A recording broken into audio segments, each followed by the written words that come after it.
Coming up in today's Made to Travel podcast, we've got flying monkeys, weed whackers, and Malaysian parking adventures.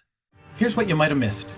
We're Colin and Pam, and we moved from Kelowna, BC, Canada, to Penang, Malaysia in July 2022. We've been learning about life here in Malaysia and exploring the region. This podcast is a way for us to share our experiences with you, whether you're interested in learning about living as an expat, or you just want to keep up with what we're up to. Now you're caught up.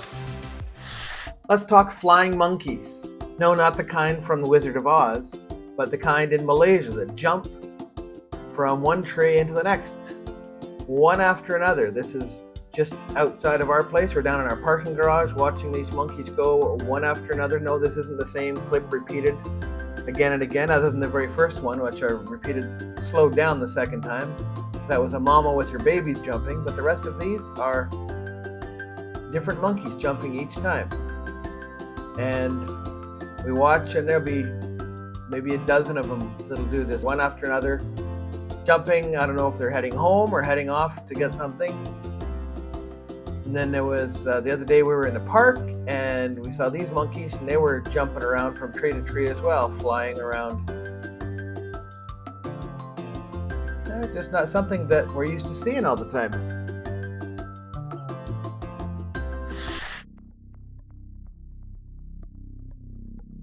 Here we are, just turning onto the road, going up towards the Tuesday night market to get supper. And you saw right away there was a car parked right in the corner.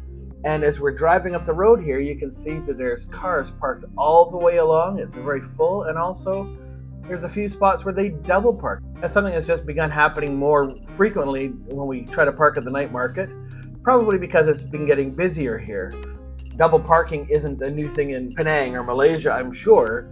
It just, the market itself is getting busy enough to warrant people double parking. Something we noticed a year ago, the first time we came to the night market. On the right-hand side, those cars parked there, that is not parking area, that's actually the middle of the road. You can see between the cars, that's the center line that they're straddling. That's what you do. You get enough parking here, you just park in the middle of the road, or as I showed you previously, you'll double park. Another thing you have to watch out for a lot here is the motorbikes. They'll be waiting to cut across, they'll be going the wrong way sometimes down the road, or just coming up a lot faster than everybody else is moving because they can zip in and out without much difficulty. They'll also be cutting across and just finding parking spots wherever they can fit in. Motorbikes have slightly different rules applied to them here than the rest of the vehicles on the road. That's something that takes some getting used to because they aren't actual rules, they're just kind of the way it is. You also notice that we get stopped up and we have to just stop and wait for a while because of course everybody or most of the people driving up here are looking for a parking spot, and if they see somebody getting in their car and going to get out, then they will stop and wait because you don't want to drive around the block. This is our second time actually. We had come down previously and we looped around. We're coming back up because there had been no parking spots available to us all the way around. So that's why we came back up again.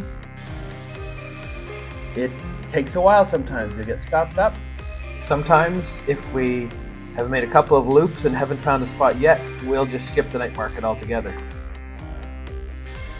So we'll just carry on up the hill. On the left-hand side there, that's where the market is. You can see some of the roofs of the awnings and tents and umbrellas that the vendors have set up.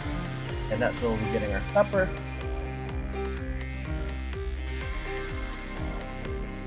And one of the spots we always seem to find is right in the corner here as we turn to the left.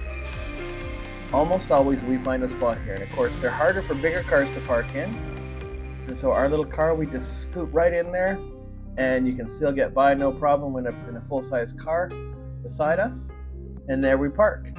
And the nice thing is too, often when we go to leave, we don't have to fight to get out with traffic because somebody will stop and wait for us to leave so they can take our parking spot. So it makes it easy to get out as well.